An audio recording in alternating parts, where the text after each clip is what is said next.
오늘 말씀의 제목은 신비한 역사를 누리기 위한 치유라는 제목으로 말씀을 나누겠습니다. 본문은 우리에게 비교적 잘 알려진 사건입니다. 그런데 많은 성도들이 이 본문을 읽으면서 38년 된 병자의 질병에만 집중하는 경향을 가져왔습니다. 사실은 사도 요한은 질병을 말하려고 하는 것이 아니에요. 그런데 이상할 정도로 다 우리 한국교회에서는 이 본문을 읽으면서 질병에만 집착하는 경향을 갖습니다. 잘 생각을 해보십시다. 우리는 4장 앞부분에서 지난주에 뭘 봤냐면 임금의 신하가 굉장히 유력한 신하의 아들이 병 고침을 받는 것을 보았어요. 그런데 어떻게 살아납니까? 임금의 신하가 생각할 때는 예수께서 아들이 있는 대로 가서 고쳐줄 걸 생각했지만 예수님은 가시지 않습니다. 그리고 그냥 나았다라고 말씀하셔요. 그러면 신하는 주님의 말씀을 믿어야지만 갈 수 있어요. 주님은 그냥 고쳐준 게 아니라 그가 믿고 가게끔 하기 위해서 그 방법을 택하십니다. 그리고 믿음의 문제였음을 우리에게 알려줘요. 그래서 신하가 어떻습니까? 믿고 갑니다. 그리고 가는 길에 자기의 종들이 와서 아들이 나왔습니다 라고 말했을 때 신하의 관심이 어디로 바뀝니까? 질병이 아니라 주님의 말씀으로 관점이 바뀌는 것을 봐요. 언제 나왔냐? 제 7시쯤입니다 라고 이야기했을 때 예수님이 말씀하셨던 그때구나 라는 것을 깨달아요. 그래서 우리의 한계가 무엇인지를 분명하게 잘 보여주고 그 신하가 한계를 극복하고 주의 말씀으로 극복되어짐을 분명하게 앞선 본문에서는 말씀을 하고 있습니다. 앞선 본문도 치유 사건이고 지금 본문도 치유 사건이에요. 그런데 앞선 본문에서 치유가 주안점이 아니었습니다. 다른 것이 더 중요한 것임을 말씀하고 있어요. 그리고 나서 치유 사건이 다시 이어진다라면 5장에서도 치유 사건, 질병의 치유가 주제의 핵심일 리는 없습니다. 그렇다면 우리는 이 본문을 통해서 무엇을 봐야 될까요? 사도 요한은 질병을 치료하는 문제를 가지고 궁극적으로 무엇을 말하고자 하는 것일까요? 우리가 오늘 이것을 찾아야 됩니다. 자, 그러면 먼저 보십시다. 1절부터 3절까지 내용을 살피면 그 사건이 언제 어디서 있게 되었는가를 우리에게 알려줍니다. 1절에서 그 후에라고 말씀하고 있어요. 그 후에라고 말하고 있다는 것은 앞전 사건과 연계되어지고 있다라고 말하고 있는 거예요. 앞에서 치유 사건인 것이고 뒤에도 치유 사건을 다루고 있다라는 것이죠. 우리는 앞에서 왕의 신하의 믿음의 한계를 보았습니다. 그리고 예수님은 표적을 근거로 믿는 자에 대해서 꾸중하셨어요. 표적에 갇힐 수밖에 없다라고 주님은 분명하게 말씀하셨어요. 그래서 주님을 신뢰하는 자만이 참다운 치유가 무엇인지를 보게 될 것들을 이미 말씀하셨습니다. 그리고 이어지는 사건으로 치유 사건을 제시하는 것은 치유를 통하여서 이 치유 사건을 통하여서 우리의 한계가 무엇인지를 분명히 드러내실 것입니다. 그 한계를 치유받는 것이 진정한 치유임을 말하고 있는 거예요. 그러니까 지난주에서 보았던 말씀에서도 그 왕의 신하의 한계가 무엇이었습니까? 예수님이 가셔야지만 물리적으로 그곳에 가셔야지만 치유할 수 있다고 생각하는 한계였어요. 그런데 주님은 그 신하에게 뭐로 치유받을 수 있다고 말합니까? 주님을 신뢰함으로, 주님의 말씀을 신뢰함으로 너의 믿음이 치유가 될 수 있음을 말씀하신 거예요. 그러니까 질병 이야기를 하고 있는 게 아닙니다. 분명하게 그 신하의 한계를 극복해내는 것, 이것이 진정한 치유임을 우리는 지난 시간에 보았어요. 같은 맥락으로 봐야 될 것들을 말씀하고 있습니다. 더군다나 유대인의 명절이 되었다라고 1절에서 밝혀요. 유대인의 명절이 되었다는 의미는 우리는 잘 이해가 되지 않아요. 그런데 생각을 해보세요. 우리나라도 8.15 광복절에 뭐 합니까? 대통령이 뭐예요? 기념 행사 말고요. 더 큰 것. 8.15 특사를 내면합니다. 그래서 항상 어떻게 해요? 언론들이 이번 광복절에는 누구누구가 이렇게 대통령의 특사로 풀려났습니다 라고 하는 이야기들을 대서특필하거든요. 유대인의 명절에도 분명하게 뭔가 갇혀있던 자를 방면해 주는 사건이 항상 있었습니다. 우리는 그에 익숙하지 않기 때문에. 다시 말하면 사도 요한은 은근히 넣어놓은 겁니다. 유대인의 명절, 갇힌 자가 자유하게 됨. 지금 이 사건을 통하여서 우리의 한계에 갇혀 있는 것을 주님이 분명히 자유케 하실 것이다 라는 것을 은연중에 포함하고 있는 것이 유대인의 명절에 그곳에 가셨다라고 말씀하고 있는 것입니다. 그래서 뭔가 우리에게 기대하라고 말씀하고 있는 겁니다. 자, 그리고 그 장소가 어디였는지를 2절과 3절에서 이야기를 합니다. 양문 곁에 있는 베데스다라는 연못이 있었다라고 이야기합니다. 여기서 양의 문이 뭔지를 생각을 해야 됩니다. 양의 문은 성전에 나아갈 때에 제물을 들고 나가는데 이 제물이 온전한지 점검을 받아야 됩니다. 그래서 통과하는 문이 있어요. 그 문을 양의 문이라고 이야기를 합니다.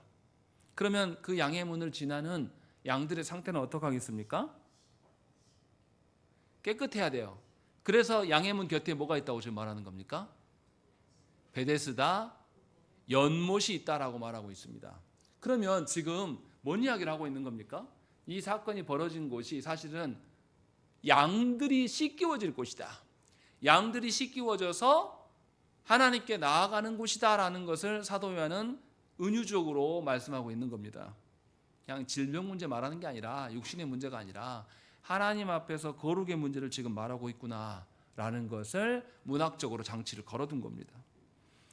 그런데 진정한 양, 진정한 어린 양은 누굽니까? 예수님이셔요. 그 예수님이 그곳에 오셨단 말이죠. 예수님은 세상의 모든 죄를 짊어지고 가시는 어린 양이시고 스스로 주님이 어린 양이라도 말씀하시지만 또 본인을 뭐라고 말합니까? 내가 뭐다? 양의 문이다. 나를 통과하지 않고는 아버지께로 나아갈 자가 없다 라고 주님이 실제로 밝힙니다. 그러면 지금 무슨 이야기를 하는 겁니까? 이 지금 질병의 문제를 다루는 게 아니라 하나님 앞에서 죄의 문제를 밝히고 있는 것이고 그 죄의 문제를 해결하시는, 정결케 하시는 그분이 바로 예수 그리스도, 그분이 이곳에 오셨다라는 것을 지금 사도 요한은 말씀하고 있는 겁니다. 그래서 3절에 누가 있냐라는 거죠. 3절에 보시면 거기에 온 자들이 많은 병자, 맹인, 다리 젖는 사람, 혈기 마른 사람들이 누워있다라고 되어 있습니다. 좀 이상하지 않습니까? 양의 문에 이르는 그 양들은 어떤 상태여야 돼요? 제사를 하나님께 드리는데 병들고 이제 죽어가서 살릴 수 없는 양을 끄집고 옵니까? 아니면은 흠이 없고 아주 깨끗한 구별된 양들을 끌고 옵니까? 구별된 양을 끌고 오는 것이 일반적인 상식인데 그곳에 모여있는 양들은 다 죽어가는 자들입니다. 이 사람들이 세상에서 자기의 질병을 치료하려고 이 방법 저 방법을 써봤습니까? 안 써봤겠습니까? 다 써봤을 사람들이에요. 이것저것 다 해보고 하도 하다 안 돼서 지금 여기 와 있는 겁니다. 이 사람들에게 땅에 대한 소문이 있겠습니까? 없겠습니까? 이 땅에서 질병을 치료할 수 있을 것이라는 소망이 있어서 거기 와 있습니까? 없어서 와 있습니까? 없어서 와 있는 거예요. 이 땅의 방법으로는 내 질병을 치유할 수가 없음을 잘 알고 있는 자들입니다. 이 땅의 어떠함으로는 이 땅에 수많은 방식으로 해왔지만 자기가 치료할 수 없기 때문에 그 베데스다 연못에 이따금씩 천사가 내려와서 물을 동하게 하는데 그때 제일 먼저 뛰어들어가는 사람이 치유받는 걸 봤단 말이에요. 이 사람들이 하다 질병의 치료가 안 돼서 지금 여기 와 있는 겁니다. 이들에게 유일한 의존처는 어디입니까? 하늘이에요, 하늘. 이 사람들 어디 보고 있었겠어요? 언제 천사가 내려오나 하고 하늘 쳐다보고 있었을 거 아닙니까? 이런 사람들만 어디에 모였냐면 양의 문 앞에 모여 있다라고 사도 요한은 말씀하고 있는 것입니다. 여기에서 약간 이상한 것을 생각을 해야 됩니다. 양의 문은 누가 와야 돼요? 어떤 양들이 와야 됩니까? 기름지고 좋은 양들이 와야 될 것이 양의 문이에요. 그런데 양의 문엔 지금 누가 와 있습니까? 세상에서 소망이 다 끊어진 자들, 그냥 끊어진 게 아니에요. 여기서 38년 된 병자 생각을 해보십시오. 무슨 병인지는 밝히지 않지만 병이 어떤 병인지가 중요하지 않기 때문에 밝히지 않겠죠. 질병을 말하려고 하는 게 아니기 때문에. 그런데 38년 동안 이 사람이 스스로 서서 걸어갈 수도 없었어요. 뒤에 보면 뭐라고 말합니까? 7절에 물이 움직일 때에 나를 못에 넣어주는 사람이 없다. 스스로 걸어갈 수 있다는 소리입니까? 못 가는다는 소리입니까? 못 가요. 그리고 누워있는 자예요. 앉지도 못합니다. 그러면 이 사람이 38년 동안 이 일을 겪었으면 사람들로부터 얼마나 많은 무시를 당했겠습니까? 얼마나 멸시를 받았겠어요? 이 사람은 그냥 질병만 가진 사람이 아니에요. 수많은 실패를 했을 거예요. 그의 부모도 그렇고 그도 그렇고 38년이나 병을 앓았으면 지금 부모가 살아계시는지 안 살아계시는지도 불투명하고 자기를 낫게 하기 위해서 수많은 여러 가지 방법들을 동원했을 겁니다. 그때마다 뭘 경험했습니까? 실패를 경험한 사람이에요. 수많은 실패를 겪으면 사람이 어떻게 됩니까? 마음이 무너져 내립니다. 또 실패를 경험한 사람들은 세상을 어떻게 합니까? 다시 기회를 주고 아이고 얼마나 힘들어하면 도와줍니까? 아니에요. 너 같은 병신이 왜 여기 있냐? 재수 없으니까 우리 집 앞에 오지 마. 이 병신, 걷지도 못하는 누워있는 병신을 왜 여기다 갖다 놨냐? 저리 치워. 이런 일들을 수없이 경험했을 거예요. 이 사람은 그냥 육신의 질병만 있는 사람이 아닙니다. 세상의 모든 소망이 끊어지는 과정 중에서 사람들로부터 수많은 멸시를 받고 수많은 마음의 상처와 핥힘을 갖고 있는 그런 사람이에요. 실제로 제가 부교육자 때 노숙자 예배를 드렸어요. 노숙자가 그냥 집 없는 문제만 있는 분들이 아닙니다. 세상 살기를 다 포기했어요. 어떤 과정에 거쳐서 살아가는 의욕까지도 다 상실되는지 우리가 알 수는 없지만 이분들에게 바꾸게 하려면 제일 먼저 이들에게 밥을 주고 돈을 주고 옷을 주는 게 먼저가 아닙니다. 그들의 정신을 치료해야 돼요. 그래서 노숙자분들은 항상 먼저 정신과 진료를 먼저 받습니다. 한 번도 안 해본 사람들은 그냥 돈의 문제라고 생각을 해요. 너무나 쉽게 우리는 38년 된 병자의 문제를 병으로만 생각을 합니다. 그러나 그곳에 모인 자들은 병의 문제만 있는 자들이 아니에요. 인생을 다 포기했고 이 땅의 모든 소망이 다 끊어진 자들이에요. 그런 자들이 하나님 앞에 지금 놓여 있다라고 사도 요한은 우리에게 말씀하고 있는 것입니다. 그런데 놀라운 것은 무엇입니까? 하나님께서 이따금씩 그곳에 있는 자들을 어떻게 하신다고요? 천사를 통하여서 동하게 해서 치유하신단 말이에요. 그러면 거기에서 치유받고 난 사람의 입에서 무슨 이야기 나오고 있습니까? 자기 질병 이야기 하겠습니까? 하나님 이야기 하겠습니까? 하나님 이야기를 할 수밖에 없지 않겠습니까? 그것도 눈에 가시적으로 보이는 천사가 와서 하나님이 보내신 천사가 와서 물을 동하게 하는 걸 본단 말이에요. 그리고 그렇게 낫게 한단 말이죠. 사람들이 보기에는 이 사람들은 필요한 사람이에요? 필요하지 않은 사람들입니까?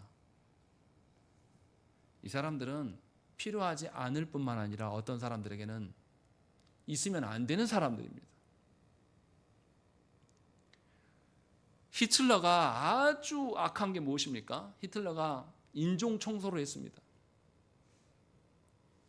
자기 족속들만 우등한 족속이고 나머지 미개한 족속들은 다 없어져야 된다고 생각을 했어요. 인류 가운데 전멸시켜야 한다고 생각을 했습니다.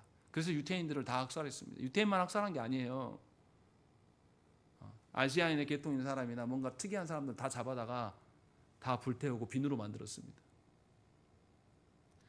그런 일들을 실제로 사람들 가운데 한다는 거죠.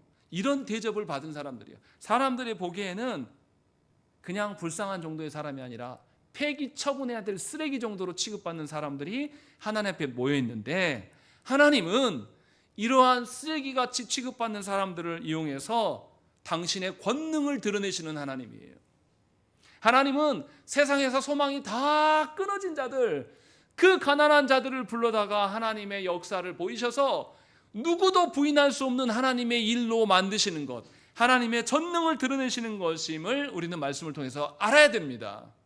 그래서 이 사람들이 세상에서 사람들로부터 밀려나고 사람들도 더 이상 관심도 없고 그들에게는 소망조차 주기도 싫어하는 그 사람들을 하나님께서 고치셔서 하나님의 권능을 드러내시는 분이심을 우리는 말씀을 통해서 알아야 됩니다. 그러니까 우리의 최악의 실패, 우리의 최악의 질병은 도리어 하나님의 전능하심을 드러내는 최고의 방편일 수가 있는 것입니다. 그것을 지금 말씀하고 있는 것이죠. 이게 하나님께서 우리를 대하시는 역설이에요.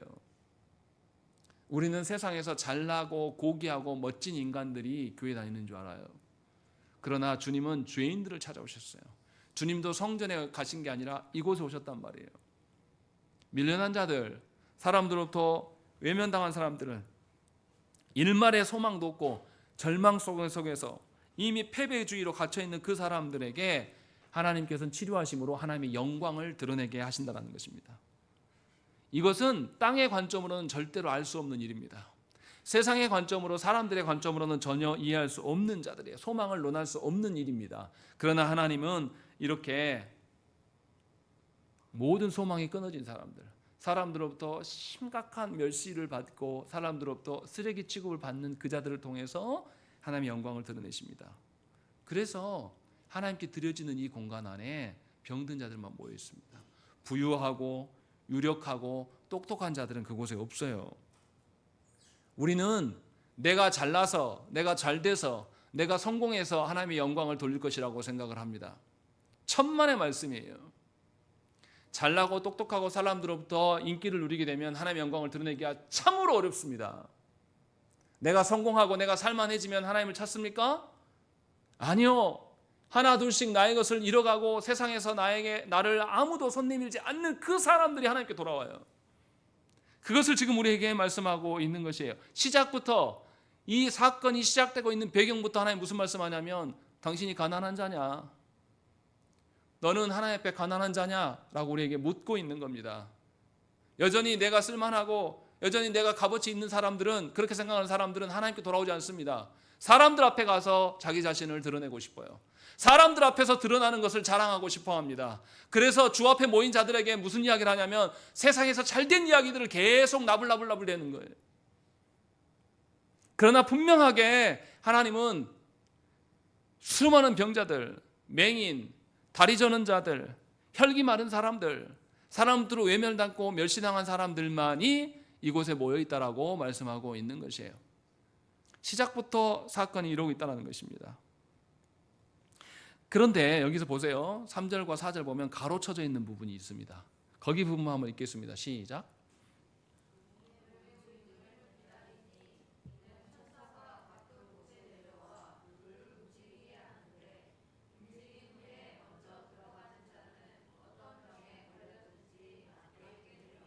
예, 이거 왜 가로쳐놨냐면요, 이 성경이 있기 때문에 사람들이 이 부분 읽고 누구에 집중하겠습니까? 천사에 집중해요. 그래서 성경의 사본들, 성경 원본이 없잖아요. 사본들을 보면 어떤 성경에는 이 부분이 지워졌습니다. 없어요. 사본들 중에 이 부분이 써있는 사본이 더 적어요. 그래서 논란이 많습니다. 이게 성경이냐 아니냐라는 것. 그리고 어떤 분들은 야, 이거 천사를 강조하게 되면 하나님이 가리워지지 않냐. 그리고 이것 때문에 천사 숭배 사상이 로마 가톨릭에는 또 있어요. 그래서 이 부분을 지워서 보려고 합니다. 그러나 우리는 성경 그대로를 받아야 돼요. 천사를 하나님께서 사용하신 거예요. 궁극적으로 누가 오신 겁니까? 하나님께서 오신 것이고, 하나님의 직접적인 오심을 어떻게 드러내시는 거예요? 누가 오심으로? 예수께서 오심으로 말미암아서 지금 드러내고 있는 사건이에요. 그러니까 우리는 천사를 집중할 필요가 없어요. 천사는 하나님께서 어떻게 만드셨습니까? 뭘 하려고 만드셨습니까? 하나님을 시중들고, 또 누구를 시중들기 위해서? 구원받은 우리를 시중들게 하시기 위해서 하나님의 천사를 창조하신 것이지, 우리가 천사를 숭배하라고 하나님 만들어 놓으신 그런 구절이 아닙니다. 그래서 가로가 쳐 있는 거예요. 그 잘 알아들으셔야 됩니다. 그런데 하나님이 이상한 방편을 하셔요. 거기에 모인 자들, 사람들로부터는 아무런 소망이 없는 자들, 하나님만 바라보고 하늘만 쳐다보고 있는 사람들이 많아요. 그런데 누구만 치료받는다고 이야기를 합니까? 4절에 먼저 들어가는 자만 치유하신다라고 이야기해요. 우리가 생각할 때는 어떻게 하면 좋겠습니까? 그냥 물에 동하고 늦게 온 사람도 서로 경쟁하지 말고 먼저 들어가서 나선 사람이 나와가지고 아이고 너 와라 끄집고 들어가서 같이 들어가면 좋겠잖아요. 근데 하나님 이렇게 안 한단 말이에요. 천사가 내려와서 물이 동하기 시작하면 어떤 일이 벌어지겠습니까? 사람들이. 경쟁하려고 서로 어떻게 하겠어요? 움직일 수 있는 사람은 움직이는 대로, 기어가는 사람은 기어가는 대로 서로 못 들어요. 틀어 잡고 막 경쟁하고 난리 법석이 떨 거 아닙니까? 물이 동할 때마다 그곳에 난리 법석이 벌어질 겁니다. 근데 왜 하나님 이렇게 하시냐 이 말이에요. 이거 생각 안 해보셨습니까? 저는 이거 볼 때마다 아니 왜 하나님 그냥 다 해주지? 그냥 물이 범해가지고 그냥 물이 그냥 동한 게 아니라 범람해서 그렇게 하실 수 있는 하나님이잖아요. 질병 치유하시는 하나님이면 바다의 파도를 잠잠케 하시는 주님이면 그냥 물이 동할 때 어떻게 하면 돼요? 주께서 파도에 쳐라. 그럼 어떻게 됩니까? 다 적시잖아요. 이렇게 하시면 되지 왜 이렇게 하실까라는 거죠. 분명히 하나님의 일하심 우리는 생각을 해봐야 됩니다. 하나님의 일하심이 우리가 보기에 그럴싸한 방식으로 일하십니까? 아니에요. 하나님은 인간의 상식과 합리적인 수준으로 일하시는 분이 아닙니다. 우리를 초월하셔서 일하셔요. 그래서 성도는 합리적이고 뭔가 적절한 방법 안에서 하나님의 역사를 찾으려고 하면 찾을 수 있습니까? 없습니까? 이 합리성과 적절성을 누가 정한 거예요? 사람이 정해놓은 거예요. 그 정한 것 안에서 하나님의 역사하심, 하나님의 은혜를 구한다면 우리는 알 길이 없습니다. 오히려 우리가 보기에 불합리하고 우리가 보기에 합리적이지 않아 보이는 그것이 하나님의 명령이라면 우리는 어떻게 해야 됩니까? 내가 고수했던, 내가 합리적이라고 생각했던 그 방편을 어떻게 해야 돼요? 버릴 줄 알아야 돼요. 버리고 하나님의 온전하심을, 하나님만을 의존하는 방편으로 나아가야 됩니다. 지금 그것을 말씀하고 있는 것이에요. 생각을 해보세요. 하나님께서 이스라엘 백성들이 하나님께 원망할 때 하나님은 광야에서 어떻게 하십니까? 이스라엘 백성에게 독뱀에 물리게 해 죽게 하신단 말이죠. 근데 어떻게 낫게 하십니까? 하나님께서 노스로 뱀 모양을 만들어요. 그래가지고 모세가 이걸 들고 막 돌아다닌단 말이에요. 그럼 그거 쳐다본 사람 어떻게 해요? 낫는다고. 그래서 과학자들이 뭐라고 합니까? 이스라엘의 출애굽 사건은 진짜다 가짜다? 가짜다. 이게 말이 되냐? 어떻게 쳐다본다고 낫냐? 성경에 이런 것들이 굉장히 많아요. 사람의 논리나 사람의 과학이나 사람의 합리성으로 설명하면 설명되지 않는 것이 굉장히 많습니다. 그래서 홍해를 가르는 것도 어떻게 합니까? 과학적으로 막 증명하는 분들이 있습니다. 증명이 되겠습니까? 창조를 과학으로 설명하려는 그런 어리석은 분들이 있어요. 교회 안에. 과학자들이 웃어요. 진화로 배우는 분들 입장에 볼 때는 증거가 없어요. 과학은 합리성이거든요. 설명이 됩니까? 안 되는데 기독교인들이 자꾸만 과학으로 하나님을 증명하려고 하는 거예요. 하나님의 창조를 말하려고 하는 거예요. 하나님께서 과학으로 말하라고 했습니까? 아니면 하나님의 방편으로 말하라고 했습니까? 하나님의 방편으로 말하면 되는 거예요. 지금 그 이야기를 하고 있는 겁니다. 하나님께서 무엇 때문에 경쟁의 구대로 하시는지는 모르지만 그 경쟁의 구도로 나아가는 사람의 심령은 어떻게 있겠어요? 하나님께서 들어가면 낫게 하심을 믿습니까? 안 믿습니까? 네. 너무 몰상식적이고 비합리적이 보이는 그런 상황 속에서도 그렇게 하면 된다는 걸 하나님 보이시고 그런 사람들만 보게 하시게 하고 있다는 것입니다. 이것을 우리가 잘 알아들어야 돼요. 내가 생각하기에 그럴싸한 종교 생활이 아니라 하나님 말씀하시는 신앙을 갖춰야 될 것들을 지금 중의적으로 말씀하고 있는 것입니다. 그런데 주님이 38년 된 병자를 꼭 집어서 이야기합니다. 6절 읽겠습니다. 시작.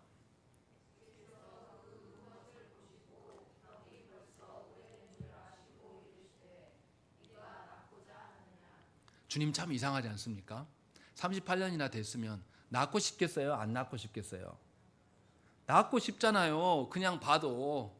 그런데 주님이 왜 물으십니까? 왜 물을까요? 아니 물어보면 답이 정해진 답이지 않습니까? 병원 가면 어떻습니까? 의사가 병원에 온 진료하는 환자한테 낫고 싶으세요? 안 낫고 싶으세요? 물어보면 환자들이 뭐라고 하겠습니까? 이런 정신 나간 의사를 만나 하면서 안 올 거예요. 그 병원에. 그 질문부터 하면 의사들이 뭐 물어봅니까? 어디 아픕니까? 콧물은 얼마나 나오고 기침은 얼마나 나와요? 증상을 물어본단 말이에요. 그런데 주님은 이상한 걸 물어본단 말이죠. 왜 이렇게 하시냐 이 말이에요. 그리고 더더구나 그 앞에 6절에 보시면 뭐라고 되어 있습니까? 예수께서 그 누운 것을 보시고 병이 벌써 오래된 줄 아시고 이미 아신다는 거예요. 아시는데 왜 물어봐요? 고쳐주면 되지. 왜 이런 방식으로 하냐 이 말이죠. 주님이 이 환자를 아셨다라는 것은 그냥 질병만 아셨다는 뜻일까요? 아까 제가 설명을 다 했어요. 베데스다 연못 주변에 모인 사람들은 그냥 질병만 있는 사람들이 아닙니다. 질병을 고쳐보려고 수많은 실패를 반복했고 그 실패가 반복되어서 절망했던 자들일 겁니다. 또 사람들로부터 이 질병으로 인해서 반복적으로 무시당하고 멸시당하고 심지어는 그냥 우리 집에서 버립시다. 질병이 심해지면요 사람들이 감당합니까 못합니까? 할 수가 없습니다. 질병을 수발드는 분들이 진짜 대단한 인내와 은혜가 필요해요. 저는 부교육자 때 병원 신방을 계속 다녔어요. 담임 목사님 다 못 가시니까 매주마다 찾아가요. 그런데 어떤 분은 식물인간 상태로 있어요. 남편이. 또 어떤 분은 치매 걸려서 집에서 모시고 계신 분도 있습니다. 사람이 할 짓이 못 됩니다. 너무너무 힘들어요. 가면 막 아프신 분은 아프신 대로 힘들지만 그거를 돌보고 있는 그분들도 굉장히 힘들어합니다. 그런데요 어떤 권사님은 남편이 식물인간이었는데 남편이 평생에 술 먹고 돈 한 번 벌어준 사람이 아니에요. 근데 하나님이 은혜를 주셔서요 이 권사님은 남편이 누워있는데 가보면 그 환자가 누워있으면 시간마다 이렇게 뒤집어줘야 돼요. 안 그러면 욕창이 걸립니다. 근데 이분이 어느 집보다 깨끗해요. 냄새도 하나도 안 납니다. 권사님은 하루 종일 거기에 매달려 있어야 돼요. 근데 권사님이 은혜가 충만해요. 뭐라 그러냐면 너무너무 이쁘다고. 결혼해서 이렇게 나와 함께 살 맞대고 있어 본 적이 없다고. 근데 이렇게 너무 순둥이처럼 여태까지 살면서 자기 때리고 술 먹고 다니면서 그렇게 바람 피고 다니면서 그렇게 밉더니 하나님이 나중에 지금 나한테 함께 있게 하려고 기회를 주시는 것 같다고. 그래서 가보면 손에 매니큐어도 돼 있습니다. 남편이. 얼마나 사랑스러운 그걸 칠해놨겠습니까? 저는 그런 걸 본 적이 있습니다. 그런데 대부분의 사람들은 그 질병으로 힘들어요. 정말로 제가 봐도 감당하기 어려운 일이에요. 이 사람도 그런 경험을 했었을 거예요. 특이한 케이스로 하나님이 은혜 주시는 것 외에는 나머지는 전부 다 사람들도 멸시를 받았을 겁니다. 그래서 그 마음의 상처가 얼마나 크겠습니까? 이 사람들은 그런 사람이에요. 사람들 가운데 아무리 가까운 사이라게 돼서 서로에 대해서 잘 압니까? 잘 우리는 몰라요. 어쩔 때는 상대가 날 잘 알 것이라고 생각하면서 착각하면서 살아갈 때가 있어요. 부부간에도요 어떤 경우가 있냐면 진짜 내가 그 사람을 사랑하지 않는데 사랑하는 척 해주면 그것으로 만족하고 살아가는 부부도 제가 본 적이 있습니다. 이렇게 우리는 서로를 잘 모릅니다. 그런데 주님은 세상 누구보다도 우리를 너무 잘 아신다고 말씀하세요. 뭐까지 아시냐면 우리의 한계와 우리의 한계로 인하여서 다른 사람들로부터 멸시받고 다른 사람들로부터 지적받고 외면당하는 일들까지 주님은 다 아십니다. 우리의 마음 상태가 얼마나 낮아져 있고 우리가 얼마나 낭망하여 있고 자괴감에 물들어 있는지 주님이 다 아신다는 것이죠. 주님은 그냥 정보적인 지식으로 우리를 아시는 것이 아니라 우리를 사랑하시기 때문에 우리의 입장에서 우리를 아시는 것이에요. 어떻게 하는 것이 그를 살리는 것인가를 너무나 잘 아시는 것입니다. 그래서 주님은 우리에게 뭐라고 했습니까? 네 목숨과 마음과 뜻과 힘을 다해서 누구를 사랑하라? 하나님을 사랑하라라고 이야기하셨어요. 하나님께 네 모든 것을 걸 때에 하나님이 그 모든 것을 치유하신다라고 지금 말씀하고 계십니다. 그래서 온전히 우리의 모든 존재를 하나님께 내어 맡기는 자, 그가 하나님의 사랑 안에 거할 수가 있는 것입니다. 그래서 주님은 이 사람에게 묻는 거예요. 그 사람의 자유의지를 존중하면서 네가 낫고자 하느냐라고 다시 묻는 겁니다. 그 사람의 의지를 물어보는 거예요. 사실은 굳이 의지를 물어볼 필요가 없어요. 그냥 치료하시면 됩니다. 그런데 그 사람에게 그냥 질병만 치료하시려는 것이 아니라 그 사람과 뭐 하기를 원하세요? 사랑의 교제를 나누시기를 원합니다. 사랑의 전제 조건이 뭡니까? 사랑한다고 해서 이리 와 안아줄게, 이리 와 뽀뽀해줄게 이렇게 한다고 해서 사랑을 느낍니까? 저는 아들만 셋인 집에 살아가지고 여자를 잘 몰라요. 지금도 잘 모릅니다. 그래서 남성들끼리는 의도만 좋으면 돼요. 욕이 나가든 뭐든 간에 내가 선한 의도만 갖고 있으면 알게 되면 다 해소됩니다. 그런데 형제들끼리는 욕도 하고 야 이 새끼 하면서 때리기도 하고 막 그런단 말이에요. 좋은 의도였어요. 형이 저 정신 못 차리니까 휘싸대기를 팍 때리면서 눈이 벌쩍 나게 되면서 정신 차려 이 새끼야 한 것도 사랑으로 알아들습니다. 맞을 때는 아프지만 우리는 그렇게 자랐어요. 그런데 아내랑 살아보니까 그렇게 해서는 안 됩니다. 내가 아무리 의도가 좋아도 내 말이 맞으니까 내 말대로 해! 이것이 사랑이지 않아요. 사랑이지 않음을 알게 된 것이죠. 주님이 지금 그렇게 말씀하고 있는 것입니다. 어떤 사람들은, 어떤 부모는 자기가 모든 것을 안다고 생각을 합니다. 그래서 자녀들에게 뭐냐면 강압해요. 무조건 이것 해. 그것이 사랑이라고 포장해버립니다. 그건 사랑이 아니에요. 그건 그 사람의 주권과 하나님 주신 양심과 그 사람의 자유의지를 다 말살하는 것입니다. 주님이 분명하게 우리의 한계를 너무나 잘 아셔서 그의 입술을 통해서 그의 자유의지를 들어서 하나님께 나아오기를 하나님께서 원하시고 그와 사랑하기를 원하셔서 주님은 묻고 계시는 것입니다. 우리의 방식으로 대하지 않으셔요. 그 사람이 아무것도 가진 것도 없고 그 사람이 스스로 일어날 수도 없고 앉을 수도 없고 그 사람이 아무것도 할 수 없고 멸시받은 그 사람이기 때문에 그 수준으로 그에게 다가가는 것이 아니에요. 그 사람을 주님의 수준으로 끌어올리고 자발적으로 그가 정말로 자기의 의지를 발휘해서 하나님과 교제하기를 원하시는가, 그런 마음에서 지금 묻고 계시는 것이에요. 자기와 동등한 입장으로 두시고. 선행을 베푸는 자는 선행을 베푸는 자신의 입장에서 베푸는 것은 선행이 아니에요. 누구 입장에서 선행을 베풀어야 됩니까?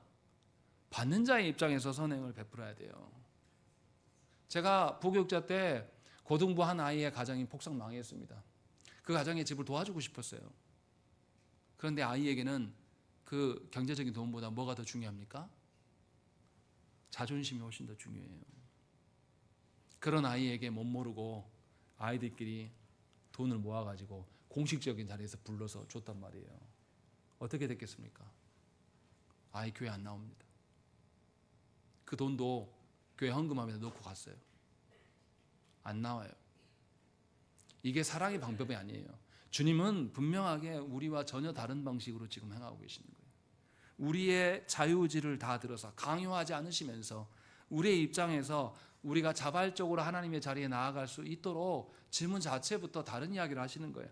다 아시지만, 다 알고 계시지만 강요하지 않으시는 하나님, 다 알고 계셔서 우리의 모든 것을 치료하실 수 있어서 그것을 기다리시고 있는 하나님, 우리가 진짜 하나님을 필요로 하는지를 찬찬히 기다리시면서 환경 속에서 다른 어떤 곳에서도 의존할 수 없음을 깨닫게 하시고 기다리시는 하나님이심을 지금 6절에서 말씀하고 있는 것이에요. 그런데 이 병자를 보십시오. 7절의 말씀 보세요. 7절이 뭐라고 말합니까? 7절 말씀 읽겠습니다. 시작.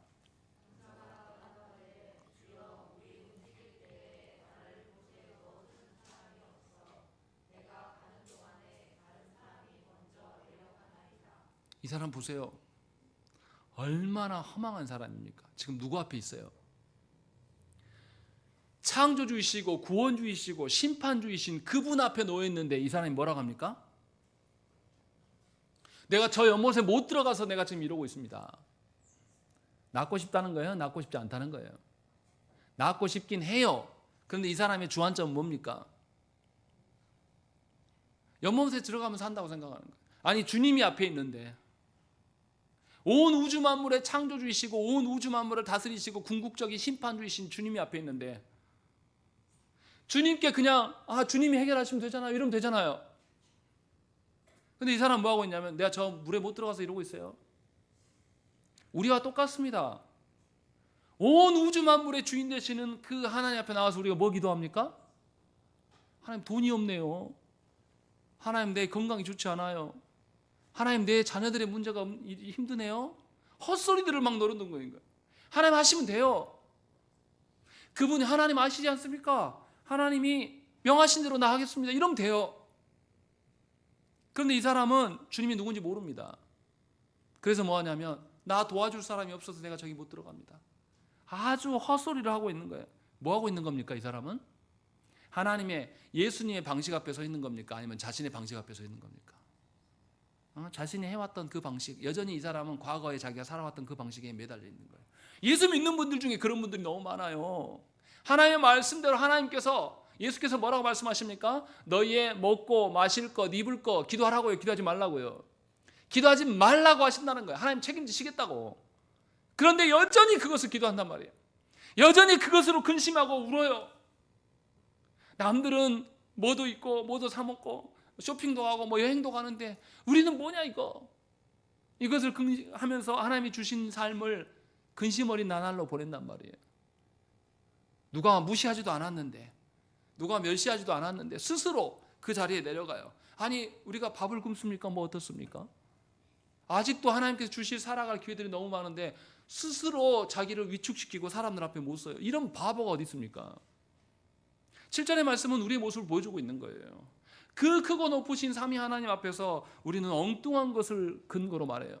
우리는 엉뚱한 문제도 아닌 것들을 문제라고 말하고 있는 겁니다. 뭘 근거로? 자신의 판단으로, 자신의 경험으로, 내가 살아왔던 그 과거의 방식으로 서 있는 거예요. 자기의 한계에 붙들려 있을 뿐입니다. 그때 주님이 놀라운 말씀이에요. 8절 말씀 읽겠습니다. 시작.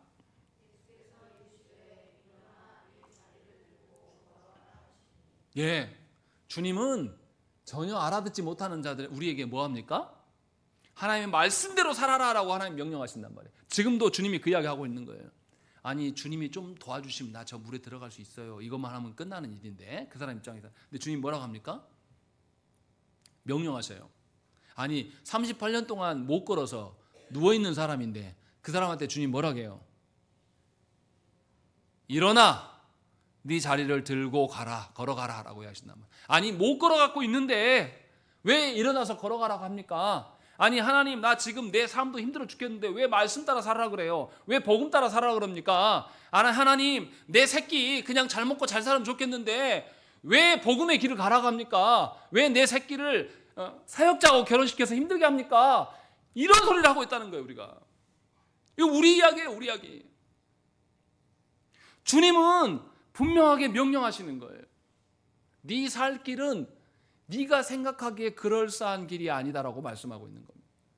우리의 살 길은 우리가 그러한 길이 아니라 주님의 명령대로 살아갈 때 살 수가 있다고 말씀하는 거예요. 그런데 놀랍게 병자가 어떻게 합니까? 실제로 주님의 명령대로 어떻게 해요? 일어나 자리를 들고 걸어갔다라고 말씀하는 것이죠. 무슨 말씀입니까? 이 사람이 고침을 받는 것은 물에 들어가서 고쳐지는 것이 아니에요. 하나님께서 고치시면 되는 일이에요. 우리의 인생의 자리, 사람들로부터 멸시받고 무시받고 여전히 절망의 자리에 있는 그 자리 안에서 해결할 수 있는 것은 주님께 붙들리면 가능한 것입니다. 주님의 명령이면 가능한 것이에요. 주님이 뭐라고 했습니까? 고쳤으니 일어나라 이렇게 말씀하지 않아요. 그냥 일어나라라고 이야기해요. 그거 더 중요한 이야기합니다. 네 자리를 들고 걸어가라고 이야기하는 것입니다. 주님이 말씀하신 왜 이 말을 하셨겠습니까? 왜 네 자리를 들고 옮기라고 말씀하십니까? 이 사람이 있는 자리는 어떤 자리예요? 실패의 자리, 사람이 말하는 그 방법의 자리, 사람이 멸시받은 그 자리, 마음이 상하고 낭망한 자리, 상처받은 그 자리에 그대로 머물러 있단 말이에요. 주님은 지금 질병 이야기하십니까? 아니면 자신의 그 경험에서 벗어나라고 이야기하고 있습니까? 네가 살아왔던 그 방식에서 벗어나서 어디로 옮기라는 거예요? 주님의 명령하신 그 방식으로 살아가라고 말씀하고 있는 거예요. 바로 이 말씀을 오늘 저와 여러분들에게 하고 계시는 거예요. 여러분들이 살아왔던 그 방식, 학벌이, 직장이 나의 모든 것을 해결할 수 있을 것 같이 생각해서 나보다 학벌이 좋은 사람 앞에 서면은 위축되고 좌절되고 그 사람 앞에서는 나서지도 못하고 방황하고 있는 우리의 어리석음, 그 자리를 들고 옮기라고 말씀하시는 거예요. 하나님 나라에서 대학이 뭐가 중요합니까? 하나님 나라에서 직업이 뭐가 중요해요? 하나님의 명령대로 사는 것이 훨씬 더 중요한 일이라고 말씀하고 있는 거예요. 그런데도 우리는 우리 자녀들이 좋은 대학, 인류대학 나오기를 원하고 그것이 살 길인 것처럼 생각하고 직장이 우리를 살려줄 거라고 생각한단 말이죠. 요즘 보세요. 우리의 젊은이들이 어디서 죽습니까? 산업 현장에서 죽어요. 2인 1조로 들어가야 할 자리에 혼자 들어가서 기계에 끌려가서 바스라져 죽는단 말이죠. 또 우리의 젊은이들이 너무나 강력한 태양 밑에 에어컨을 설치하다가 힘들어가지고 쓰러지는데도 같이 근무했던 사람이 도와주지 않아요. 그렇게 허망하게 죽어요. 좋은 직장 얻었다고 좋아하고 보냈을 거란 말이에요. 부모들은. 네가 직장 생활하니까 얼마나 기특하냐. 그렇게 보냈을 거라는데 근데 그곳에서 죽었단 말이에요. 못 지켜요. 우리가 살아온 방식으로는 지킬 수 없음을 지금 말씀하고 있는 거예요. 하나님의 말씀 안에, 하나님의 명령 안에 살으라고 지금 말씀하고 있는 겁니다. 그래서 그 자리를 벗어 던지고 옮기라고 말씀하고 있는 겁니다. 이것을 우리가 보아야 되는 것이에요. 그리고 그 사람이 정말 옮깁니다. 그런데 이날이 안식일이라고 말하고 있습니다.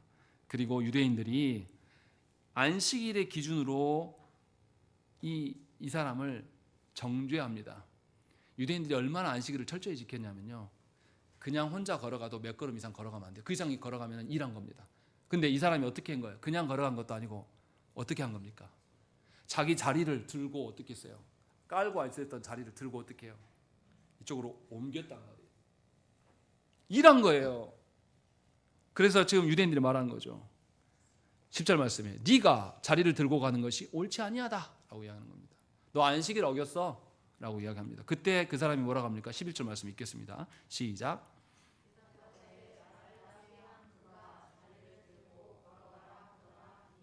이 사람이 지금 뭐라고 있는 거예요? 아니 나 일한 거 아니에요. 나는 뭐 한 거다? 그분의 말씀에 나는 순종한 것뿐입니다 라고 이야기를 하고 있는 거예요. 지금 핵심을 이야기하고 있는 겁니다. 사람들의 기준으로 봤을 때는 이것이 율법을 어기는 일이에요. 그들의 규칙을 어기는 일입니다. 그런데 주님의 입장에서 봤을 때는 이 사람 뭐 한 겁니까? 주님의 말씀에 순종한 거예요. 우리가 하나님의 말씀대로 살려고 하면 나와 가까운 사람들이 뭐라고 말합니까? 아이고 하나님 말씀대로 정말 신앙대로 사네 잘합니다 이렇게 합니까? 너 어쩌려고 그러냐, 적당히 믿어, 너 맹신도 되겠다 이러다가 이런 소리를 한단 말이죠. 우리가 하나님께 나아가야 되는 것은 사람이 보기에 그런 자리가 아니에요. 이 사람은 예수께 놀라운 치유를 받았어요. 예수께 질병만 받은 게 아니라 새로운 삶을 제공받았단 말이에요. 그래서 그 사람이 주님의 말씀에 순종한 결과가 무엇인지를 지금 그 말을 하고 있는 겁니다. 그런데 유대인들은 그들의 어떠함으로 평가하고 있는 그런 모순이 지금 이 본문 안에 함께 드러나고 있는 것입니다. 유대인들이 환자에게 관심이 있습니까? 없습니까? 아무런 관심이 없어요. 38년 동안이나 병들어서 그곳에 와 있는 그 환자의 심정이 어떠하겠습니까? 얼마나 기쁘겠습니까? 얼마나 놀랍고 기적과 같은 일이겠습니까? 자기가 한 걸음 한 걸음 뗄 때마다 자기 스스로 놀랄 거 아니에요. 근데 이것을 맛보고 누릴 수 있는 기회를 주지 않아요. 바로 와서 정죄해버립니다. 우리가 하나님 나라의 일들로, 믿음의 일들로 하나님의 나라로서 그리스도께서 걸어가신 한 걸음 한 걸음을 떼려고 하면 하나님 나라를 보지 못하는 자들을 우리 앞길을 막고 우리를 정죄합니다.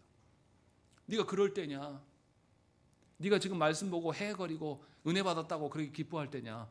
네 직장 생활이나 네 앞길이나 잘하라니까? 라고 말하는 것이 우리의 삶이에요.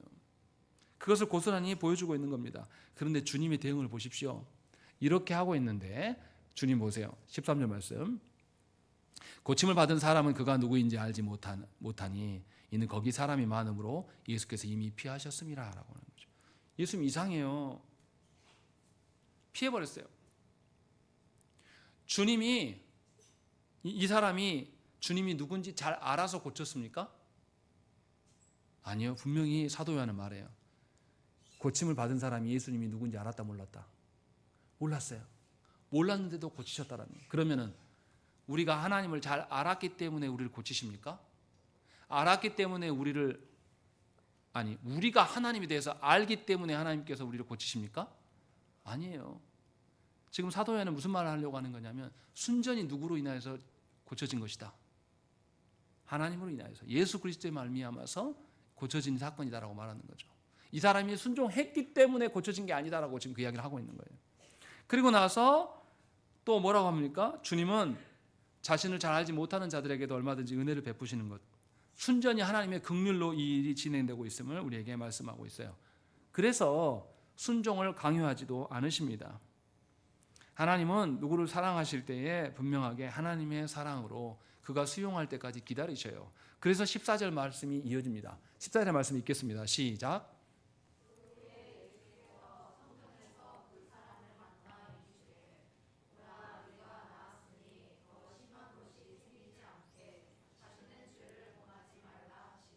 예, 주님이 또다시 그를 찾아왔어요.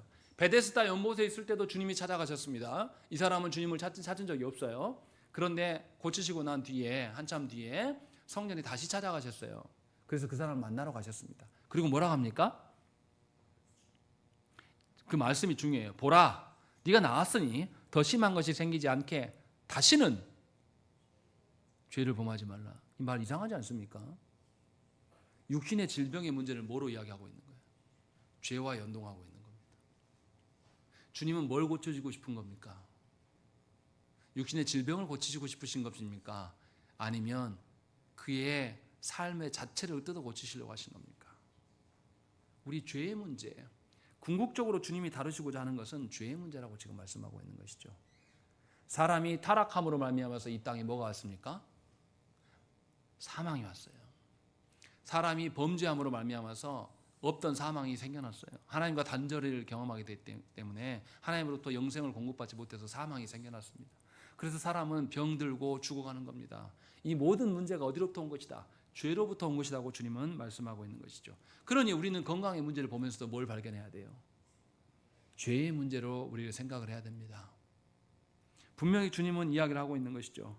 궁극적인 문제는 육신의 문제, 질병의 문제가 아니라 영혼의 문제이다.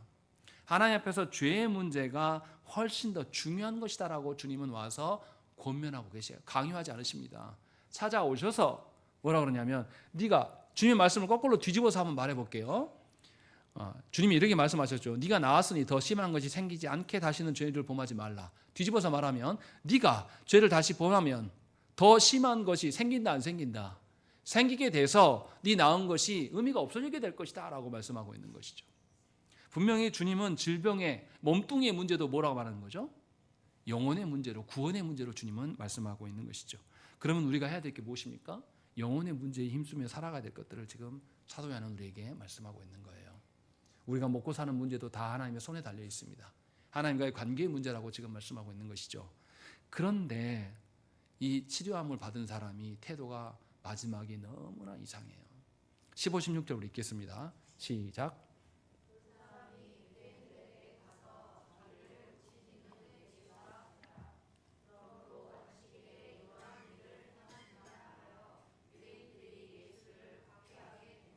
예, 이 사람들이 스스로 제 발로 찾아가서 뭐합니까? 주님을 고발해버립니다. 나 그 사람 누군지 알았어요. 이름이 예수입니다 하고 지가 찾아가서 고발해버려요. 이거 왜 합니까? 이 사람이 이렇게 왜 고발해요?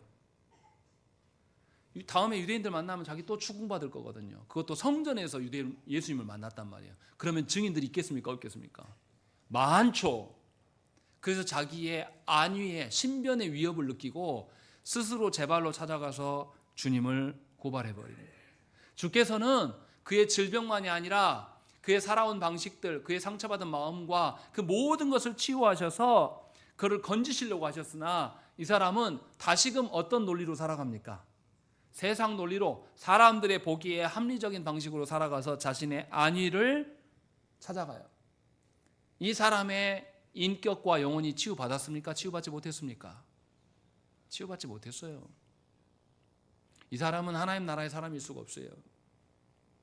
질병은 치료받아서 이 사람이 편하게 살았을지는 모르지만 그 사람은 하나님 나라 백성일 수가 없습니다.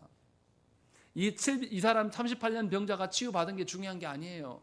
사도 요한은 지금 이 사람이 치유받았네, 이 사람이 믿음으로 들고 일어났네, 요 이야기 하고 있는 거 아닙니다.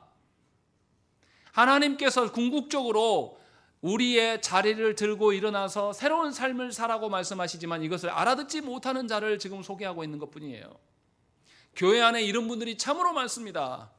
수많은 세월을 교회 안에 있었지만 하나님께서 그 가운데 그를 지키시고 보존하면서 오늘까지 있게 하셨으나 여전히 육신의 일들, 여전히 사람의 일들, 여전히 세상의 방식을 고집하면서 살아간 분들이 교회 안에 참으로 많아요. 그러나 그 사람들은 한 번도 하나님 나라의 질서를 맛보며 하나님의 온전한 사랑의 교제 가운데 살아온 것은 아닙니다. 그저 여전히 세상의 일들만 취해 있을 뿐이고 그 사람들의 입에서 나오는 것은 세상 자랑과 허탄한 일들밖에 없는 것이에요. 그래서 이 사람의 마지막 말로 38년 된 병자의 마지막은 주님과 아무런 상관없습니다. 오히려 16절에 보시면 그러므로 안식일에 이러한 일을 행하신다 하여 유대인들이 예수를 박해하게 된지라. 예수님을 더 곤경에 빠뜨린 거예요. 누구와 비슷합니까? 주님과 함께 공생의 3년을 살았지만 위험한 순간이 오니까 어떻게 해요? 주님을 은30냥에 팔아버린 사람하고 크게 다르지 않아요. 가룟 유다가 주님이 행하시는 것을 봤습니까? 못 봤습니까? 한두 번 본 게 아니에요. 성경에 기록되지 않은 사건들까지 포함하면 엄청 많이 봤을 거예요. 기적이 있다고 사람이 바뀝니까? 질병이 치유받았다고 그 사람이 하나님 나라 백성이 됩니까? 다 헛소리예요. 내가 기도해서 하나님께서 사업을 잘 되게 했다고 해서 그 사람이 정말로 하나님 나라의 사람으로 살아갑니까? 아니요. 질병이 나아져서 우리가 건강해지면 그 건강을 가지고 뭐 합니까? 더욱더 범죄하는 일에 몸담아요. 더욱더 그 치료된 것을 가지고 세상으로 나가버린다는 것이죠. 이 사람이 지금 그러고 있는 거, 이 사람이 못 걸었다면 유대인들에게 제발로 찾아갑니까? 아예 찾아가지도 못했을 거예요. 그런데 이 사람은 병고침을 받은 거 가지고 가서 나아가서 유대인들에게 고발해서 주님을 더 어렵게 만드는 사람이에요. 분명하게 우리가 생각을 해봐야 됩니다. 주님은 우리의 죄성을 해결하시기 위해서 오셔요. 그런데 우리는 계속 다른 이야기들만 합니다. 하나님 먹고 사는 문제요. 하나님 사람들 앞에서 자랑하게끔 해주세요. 하나님 나만 그런 게 아니라 내 새끼들도 영원토록. 그래서 계속 왕권이 높은 자리가 우리 자손들 안에 계속 대물림 되면 좋겠습니다. 그래서 교회도 세습하고요. 기업도 세습하고요. 세습할 때 세금도 안 뺏기면 좋겠고요. 불법을 자행하는 일들을 교회가 같이 기도하면서 그 일을 행하는 거예요. 교회가 아니죠. 본문에서 38년 된 자의 뭐를 드러냅니까? 구원받음을 드러냅니까? 아니에요. 38년 자의 질병을 치료받았음에도 불구하고 이 사람은 죄가 어떻게 해요? 여전히 죄 가운데 버무려진 사람입니다. 여전히 죄의 자리로 내려가는 사람이에요. 얼마나 이 사람이 죄의 심각한 가운데 있는가를 사도 요한은 우리에게 알리고 있는 겁니다. 여러분들이 생각할 때에 여러분 인생에서 문제가 해결된다고 해서 여러분들이 달라질 것 같습니까? 달라지지 않아요. 우리 각자에게는 인생에 해결하고 싶은 문제들이 다 있습니다. 그 일로 인하여서 밥이 안 넘어가고 속이 막 타들어가고 위축되기도 하고 그 일이 다시금 내 안에 드러나기만 하면 밤에 잠을 못 자고 이불을 콱콱 차고 숨도 못 쉴 것 같은 그런 소원들이 우리에게 있어요. 그러나 그 문제가 해결된다고 해서 우리가 하나님과 교제하면서 기쁨의 나날을 살아갈 수 있느냐? 절대 그러지 않다라는 것입니다. 이 38년 된 병자가 얼마나 고통스러운 나날들을 보냈겠습니까? 얼마나 괴로운 나날들을 보냈겠어요? 이후로 이 사람이 아주 자유롭게 참 자유를, 참 기쁨을 누리면서 그렇게 살았겠습니까? 아니요. 그 사람은 다시 주님이 경고하셨던 그 자리로, 죄의 자리로 다시 내려가서 살아갈 겁니다. 하나님과 아무런 상관없는 삶. 분명하게 저와 여러분들은 알아야 됩니다. 주께서 우리의 무엇을 다루시는지, 주께서 우리에게 어떠한 역사를 누리기를 원하시는지, 주께서 우리를 무엇을 치유하기를 원하시는지를 바르게 아시고 그 문제에 집중하시기를 빕니다. 그것이 우리의 살 길입니다. 함께 기도하겠습니다.